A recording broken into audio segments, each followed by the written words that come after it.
As this is a special occasion for me, I've decided to go with Noctua's heatsink covers, also in white. When heatsink covers first became more mainstream, I thought this was a fantastic, wonderful, lovely, beautiful idea.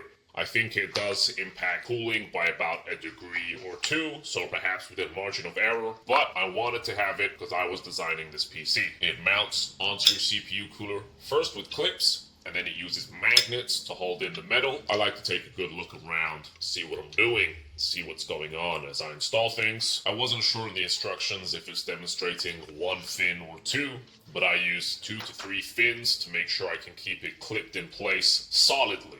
Noctua is getting free advertising from me right now, but I'm warning you, Noctua, this will not last.